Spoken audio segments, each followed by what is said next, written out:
Les habitants de mon pays ont désespérément besoin de la paix.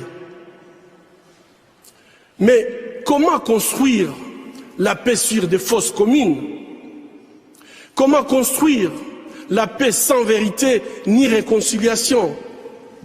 Comment construire la paix sans justice ni réparation?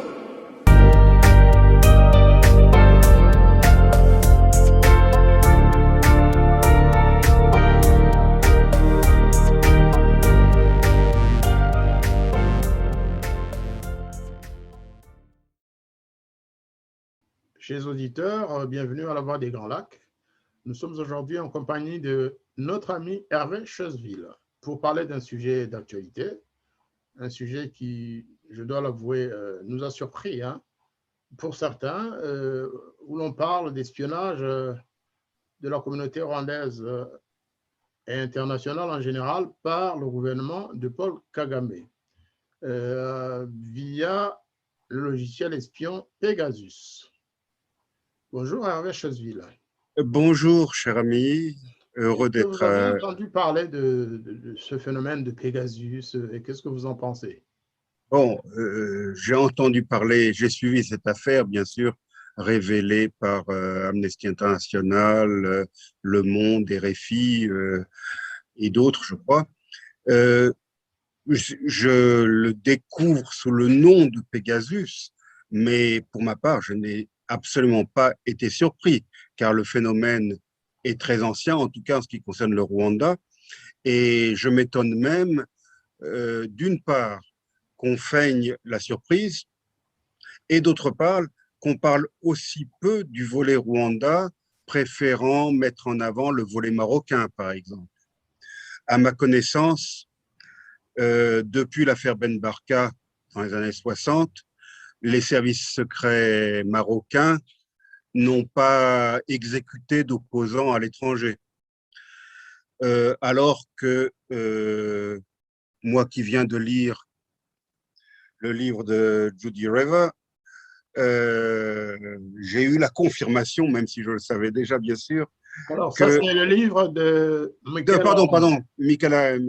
Wrong, pardon, voilà. c'est un lapsus bien involontaire. Tout à fait. Donc, moi qui viens de terminer ce livre de Michaela Wrong, j'ai eu la confirmation, qui ne m'a pas surpris, que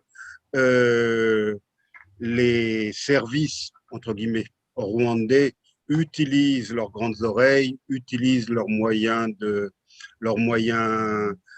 technologiques afin de repérer et éventuellement d'éliminer ceux qu'ils considèrent comme des menaces, qui ne le sont pas forcément d'ailleurs, notamment parmi la diaspora rwandaise, mais pas seulement, puisque même Judy Rever, c'est sans doute pour ça que je fais ce lapsus, même Judy Rever avait failli en subir les conséquences. Donc ce n'est absolument pas une surprise. Moi, ça fait longtemps que je m'indigne du fait qu'on s'empresse toujours de condamner Vladimir Poutine et la Russie lorsqu'un opposant ou dissident russe est victime de ce genre de pratiques à l'étranger. Et c'est arrivé à ma connaissance 2 fois, peut-être plus. En tout cas, il y a deux cas qui ont été très largement médiatisés, alors que les services rwandais ont fait bien pire et que les cas en question sont beaucoup plus nombreux que ceux des victimes de M. Poutine, ou de supposées victimes de M. Poutine. Donc, encore une fois, là, on a le 2 poids, 2 mesures qui m'indigne à chaque fois. Cette fois-ci, on parle beaucoup du Maroc, alors que ce que fait le Rwanda de Paul Kagame avec ce Pegasus est beaucoup plus grave que ce qu'a fait, à ma connaissance, le Maroc. Naturellement, dans ce domaine des services secrets, ces services sont par définition secrets, donc on ne connaît pas toute la vérité, on ne connaît certainement que le sommet de l'iceberg, et je me garderai bien de conclure trop rapidement. mais malgré tout, je tiens une nouvelle fois à exprimer mon indignation face à la complaisance dont bénéficie le régime de Paul Kagame dans ce domaine comme dans d'autres. D'autant que cette question des grandes oreilles, comme on dit, cette question n'est pas nouvelle. Pour ma part, j'en ai entendu parler, allez, pour la première fois, j'ai dû en entendre parler en 2001-2002, à l'époque où je m'occupais de démobilisation d'enfants soldats dans l'Est du Congo. À l'époque, j'avais eu des informations fiables faisant état de l'installation de grandes oreilles. Bon, à nos auditeurs de comprendre ce que signifie grandes oreilles. Dans l'île d'Iwawa, au milieu du lac Kivu, avec comment dirais-je, des spécialistes américains, des spécialistes des États-Unis, CIA ou autre, je n'en sais rien. Mais en tout cas, on m'avait affirmé que dans cette île d'Iwawa, proche de l'île d'Idjoui, congolaise, mais l'île d'Iwawa, je le rappelle, est une île rwandaise. Donc, dans cette île, les Américains auraient installé des grandes oreilles permettant de suivre ou d'espionner les communications dans toute la région. Et je suppose que l'île d'Iwawa n'était peut-être pas la seule parcelle de territoire rwandais où ce genre d'installation avait été mis en place. Là, maintenant, on parle de Pegasus, qui serait donc un logiciel issu de la technologie israélienne. Là encore, on sait depuis longtemps les relations qui existent entre le Rwanda de Paul Kagame et Israël. C'est un aspect des choses d'ailleurs qui me rend très triste parce que moi personnellement, je suis plutôt, enfin, j'ai toujours été un ami d'Israël, mais il est vrai que dans la région des Grands Lacs, sans doute du fait de, comme dit le dicton, les ennemis de mes ennemis sont mes amis, Israël a choisi de soutenir le FPR et de soutenir Paul Kagame. Et Paul Kagame a su magistralement jouer d'un parallèle abject, car inexact, entre le génocide des Tutsis et la Shoah. Ça particulièrement abject. Peut-être que je peux dire deux mots pour m'expliquer, parce que pendant que la Shoah, à l'époque des nazis, aucun citoyen juif, qu'il fût allemand ou originaire d'autres territoires sous contrôle des nazis, n'a pris les armes pour attaquer l'Allemagne.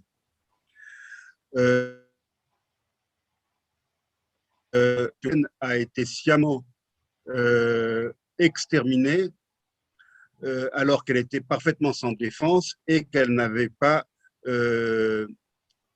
ouvert d'hostilité contre l'Allemagne nazie. Donc, le parallèle entre les deux génocides ne tient pas, même si, encore une fois, je ne nie pas le génocide des Tutsis, mais le parallèle ne tient pas, puisque le génocide des Tutsis a été commis à la suite d'une agression armée contre le Rwanda, qui a dégénéré en guerre et qui a abouti en massacre généralisé de part et d'autre. Et donc, ce parallèle est insoutenable. Mais Paul Kagame, et je conclurai là-dessus, a su parfaitement jouer de cette sensibilité particulière qu'ont les Juifs, avec raison, en ce qui concerne la mémoire de la Shoah, pour essayer de bénéficier de la sympathie d'Israël et de la communauté juive en général, y compris en France. Et ça personnellement, ça me désole, car je suis un grand défenseur de la mémoire de la Shoah. Je participe chaque année aux commémorations, j'ai écrit sur le sujet, et de voir qu'on puisse, de manière aussi malhonnête, faire un tel parallèle, ça me désole, mais il est parfois très difficile d'en discuter avec nos amis juifs, qui, pour certains, ont effectivement pris fait et cause pour le régime de Paul Kagame. Très bien. Je vais peut-être vous ramener en France. Hein. Rappelez-vous, en 2018, lorsque Mme Louise Mushikiwabo a été nommée ou désignée comme secrétaire générale de l'organisation OIF, de l'Organisation internationale de la francophonie, le président Macron s'était loué de la bonne relation qu'il entretenait, qu'il commençait à entretenir avec Paul Kagame. Et il avait dit, je cite, « C'est pour cela que j'avais invité le président Kagame à Paris au moment du sommet Vivatech. Et nous continuerons à échanger et travailler ensemble sur ce point parce que le Rwanda est exemplaire en matière de nouvelles technologies et de développement du numérique. » Ensuite, effectivement, on a observé des va-et-vient dans ce domaine-là jusqu'au dernier sommet financier Afrique-France de Paris. Hein. Et on peut se demander si la France n'a pas trop ouvert les portes à la spécialité de Kagame dans les nouvelles technologies, justement, en ce qui concerne Pegasus. Parce qu'il faut savoir que ce logiciel a beaucoup prospéré en France, alors qu'aux États-Unis, par exemple, les Rwandais qui se trouvent aux États-Unis ne sont pas trop concernés par ce phénomène. C'est à croire que Pegasus a peut-être un contrat avec Israël et les États-Unis, bien sûr, pour que ce logiciel ne perde pas beaucoup sur le territoire américain, alors qu'en France, c'est un terrain libre, territoire conquis. Qu'est-ce que vous pensez de cette vision des choses? Ce matin, j'ai entendu l'information qui reste à confirmer, selon laquelle l'un des téléphones du président Macron aurait été victime de ce Pegasus. Et bon, RFI, que j'écoute tous les matins, semblait mettre en cause les services secrets marocains. Ouvrons une parenthèse, apparemment même le roi du Maroc lui-même a eu son téléphone victime de Pegasus, apparemment encore une fois à cause du fait des services secrets marocains, ce qui paraît absolument extraordinaire et rocambolesque. Alors quand j'ai entendu cette information, je me suis dit c'est pas possible, ils ont dû se tromper, ça peut pas être le Maroc si vraiment le téléphone de Monsieur Macron a été piraté, victime de Pegasus. Ça ne peut être que les services rwandais. On ne prête qu'aux riches, n'est-ce pas? Et j'avoue avoir aussitôt soupçonné le Rwanda. Or, il semble insister comme quoi ce serait le Maroc. Mais oui, vous avez tout à fait raison. Il est vrai que le Rwanda de Paul Kagame a plusieurs longueurs d'avance sur la plupart des pays d'Afrique subsaharienne dans le domaine des nouvelles technologies, grâce au soutien qu'il a reçu des États-Unis, grâce au soutien qu'il a reçu d'Israël, et que je pense que c'est ce à quoi faisait allusion le président Macron lors de la nomination de Louise Mushikiwabo à la tête de l'OIF. Il a réitéré d'ailleurs ce genre de propos à Erevan, en Arménie, lors du sommet de l'OIF, qui a vu la nomination de Louise Mushikiwabo. Maintenant, est-ce que je n'ai pas entendu dire que le Rwanda serait derrière des opérations, comment dirais-je, Pegasus hostiles envers le président Macron, à moins que, là encore, je disais tout à l'heure que dans le domaine des services secrets, la vérité est souvent insoupçonnable et que les apparences sont parfois trompeuses. Il ne serait pas du tout impossible, et John Le Carré, le regretté John Le Carré, aurait pu, je pense, être d'accord avec moi, de penser que, pourquoi pas, les services rwandais se sont introduits ou ont manipulé les services marocains pour arriver à leur fin. C'est tout à fait possible dans le domaine de l'espionnage, rien n'est surprenant. Mais bon, là, je n'ai aucune preuve pour avancer ce genre d'hypothèse, mais ce n'est pas du tout impossible. Alors, pourquoi j'ai parlé des États-Unis? C'est par rapport, par exemple, au rapport justement concernant la fille de Paul Rusesabagina, Karine Kanimba.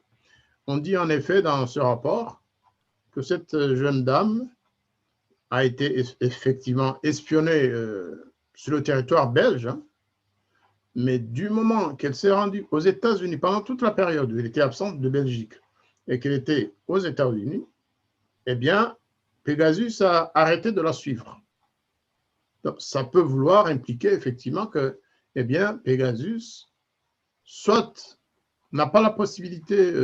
Il n'est peut-être pas compatible avec la téléphonie américaine. C'est parce que je sais que je m'étais rendu compte il y a quelques années qu'il y a, alors là je ne suis pas un spécialiste et je ne veux pas m'avancer dans ce domaine, mais qu'il y a parfois un problème de compatibilité entre la technologie de la téléphonie mobile aux États-Unis et celle qui est utilisée en Europe. Alors, il est possible que ce logiciel utilisé par les services rwandais ne fonctionne pas aux États-Unis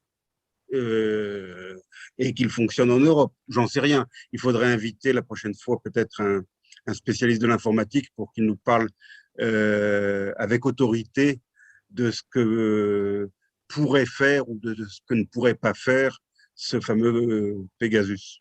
Cela est possible, mais il y en a d'autres qui disent qu'il y a en fait une sorte de gentleman's agreement entre Pegasus Israël et les États-Unis pour que ce logiciel ne perde pas sur le sol américain. C'est tout à fait possible. C'est tout à fait possible.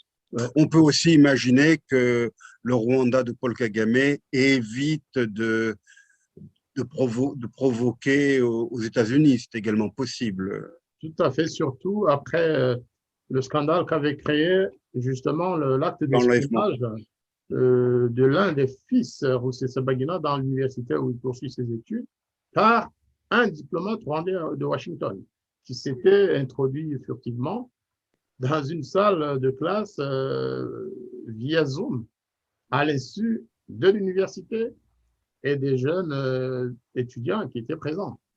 Il a été finalement surpris en flagrant délit et donc après ça, peut-être qu'ils ont voulu éviter un autre cas de provocation. C'est possible.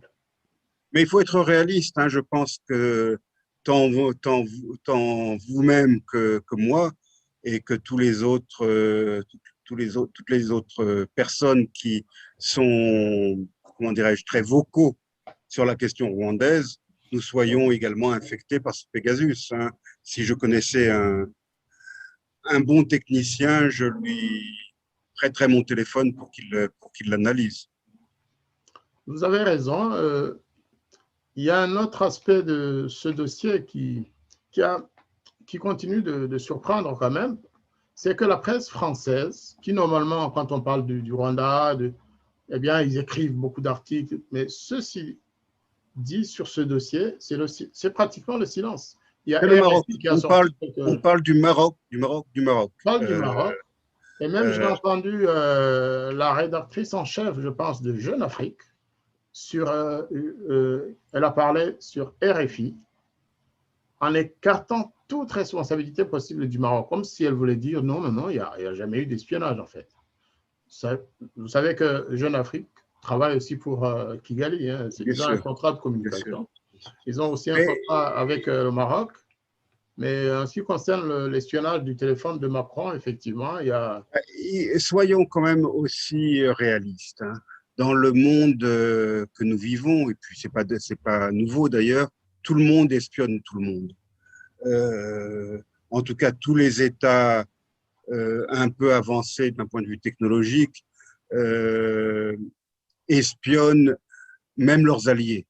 On a eu des cas où les Américains ont écouté jusqu'au téléphone de la Merkel, par exemple. Ça avait fait scandale il y a quelques années. Donc, l'affaire Pegasus, moi personnellement, je ne suis pas scandalisé. J'allais dire, c'est de bonne guerre. Tout le monde le fait. Je suis sûr que les Français le font également.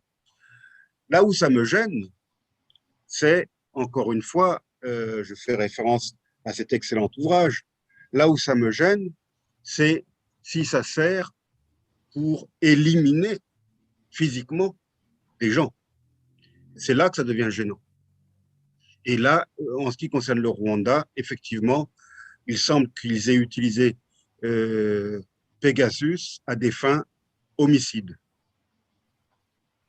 C'est effectivement ça la différence. En fait, on peut espionner, tout le monde espionne, comme vous le Bien dites. sûr, La bien sûr. France a des systèmes d'espionnage, ou en tout cas d'écoute de ce qui se passe en France et dans certains autres pays, mais la France n'assassine pas des gens qui disent du mal de la France ou qui pensent être des opposants. La France assassine certainement. François Hollande l'avait reconnu dans une fameuse interview alors qu'il était encore président. Il a avoué avoir donné son feu vert à des opérations homicides.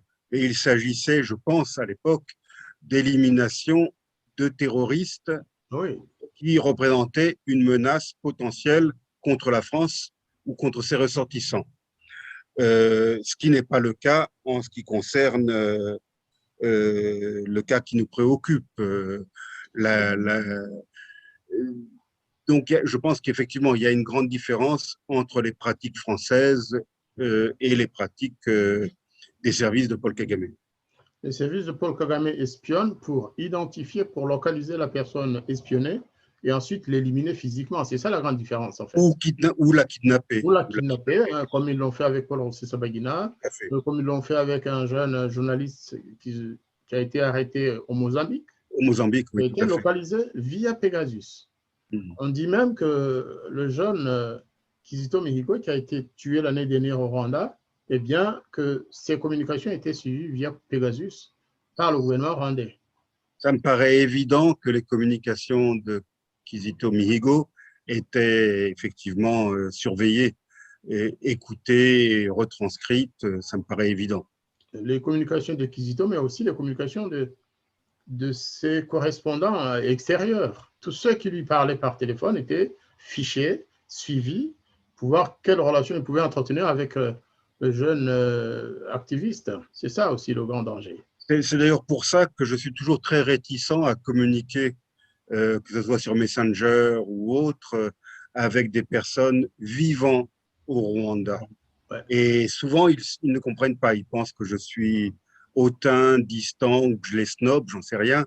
Mais c'est dans leur propre intérêt. Et je profite de l'émission pour faire passer le message. Franchement, j'évite de communiquer par Messenger ou autre avec toute personne vivant au Rwanda. Il faut communiquer le moins possible avec des personnes se trouvant en zone surveillée par le régime de Kigali. Tout à fait. Absolument. Dans leur propre intérêt. Moi, je ne dirais pas que je ne risque rien. Je pense que nous risquons tous quelque chose quand on connaît ce dont est capable ce régime. Mais en tout cas, nous risquons beaucoup moins, je pense, là où nous sommes, que nos amis ou interlocuteurs au Rwanda. Écoutez, je pense qu'on en a fini avec ce sujet. Maintenant, est-ce que vous auriez une suggestion à la France, par exemple, face à ce phénomène de Pegasus qui tue? Parce que la communauté rwandaise de France est surveillée et suivie par Pegasus, par le régime de Kigali. Qu'est-ce qu'on peut faire pour faire face à cette situation? Tant que l'actuel occupant du poste présidentiel est le même, je pense que c'est sans espoir. Je pense que Emmanuel Macron a fait son choix. Malheureusement, je le déplore. Et donc, je pense qu'il n'y a rien à attendre. Et je pense d'ailleurs qu'il est parfaitement conscient de la nature de ce régime, du régime de Paul Kagame. Mais je pense qu'il faut maintenant attendre les prochaines échéances électorales et l'arrivée éventuelle d'un nouveau président pour espérer voir un changement de cap. Je pense que là, Emmanuel Macron a choisi de jouer la politique de l'autruche en ce qui concerne Paul Kagame pour des raisons qui m'échappent. Je laisse à nos auditeurs le soin de spéculer sur les véritables raisons qui amènent cette politique aberrante de la France impulsée par Emmanuel Macron. L'histoire le jugera. Et franchement, je n'attends rien de positif Et c'est d'ailleurs pour ça que vous l'avez dit vous-même, qu'on parle aussi peu du Rwanda dans nos grands médias, alors qu'on en parle un peu plus, me semble-t-il, dans les médias anglophones, concernant cette affaire Pegasus. Je ne sais pas pourquoi on parle autant du Maroc, qui ne représente pas une menace pour les intérêts de la France ou pour les gens qui vivent en France, qu'ils soient français ou d'origine marocaine. Même si Edoui Plenel de Mediapart ou d'autres ont effectivement, ça demande à être confirmé bien sûr, je crois qu'il a porté plainte, son téléphone a été infecté par Pegasus, même si c'est le cas. Je ne pense pas que la vie d'Edoui Plenel était en danger, alors que la vie des dissidents rwandais, des opposants rwandais, est réellement en danger, même en Europe. Vous l'avez bien dit, nous allons continuer à attirer l'attention des autorités françaises sur cette menace, sur la terreur qu'exerce le régime de Paul Kagame sur la communauté rwandaise de France. Une terreur qui devient impitoyable lorsqu'on sait que justement nous sommes surveillés au quotidien, que nous sommes localisés, suivis par un régime qui assassine ses opposants ou tout simplement tous ceux qui ne pensent pas comme lui, tous ceux qui se battent pour le respect des droits de l'homme au Rwanda. Nous nous retrouvons sous la terreur d'un régime impitoyable en territoire français. Et c'est ça qui est dommage. Effectivement. Et le Maroc avait ouvert la voie à ce genre de pratique, mais ça remonte encore une fois au milieu des années 60 avec l'affaire Ben Barka. À ma connaissance, le Maroc a été échaudé, je pense, par le scandale qu'avait suscité l'affaire Ben Barka, qui n'est toujours pas terminée d'ailleurs. La famille de Mehdi Ben Barka continue à demander à la France et au Maroc la vérité, toute la vérité sur cette affaire. Mais depuis, à ma connaissance, il n'y a pas eu d'autres scandales de ce genre. Or, concernant le régime de Kigali, ces affaires se sont multipliées depuis l'arrivée au pouvoir du FPR et de Paul Kagame en 1994. Donc, très franchement, je ne comprends pas ce deux poids, deux mesures, cette complaisance de la France et des médias francophones à l'égard des pratiques homicides de Paul Kagame. En tout cas, la Voix des Grands Lacs vous remercie beaucoup, Hervé Chosville, d'avoir partagé votre vision des choses sur cette nouvelle plutôt inquiétante du Pegasus. Et en ce qui nous concerne, effectivement, je le répète, nous continuons d'être la petite voix qui interpelle le gouvernement français, les services français, pour que le territoire français ne soit pas un lieu de terreur, que la France, terre d'asile, continue à mériter ce nom. C'est tout ce que nous pouvons souhaiter. Et nous continuerons à le dire. Vous faites bien de le faire. Je pense qu'il doit y avoir une ligne rouge à ne pas dépasser. Je pense que Paul Kagame en est conscient, mais il faut malgré tout rester très vigilant. Il faut rester très vigilant. Je vous remercie et c'est sur ce qu'on va terminer notre émission de ce soir. Eh bien, je vous remercie une fois encore d'avoir participé à enrichir le débat sur notre chaîne. C'était avec plaisir. Merci beaucoup. À bientôt. À bientôt.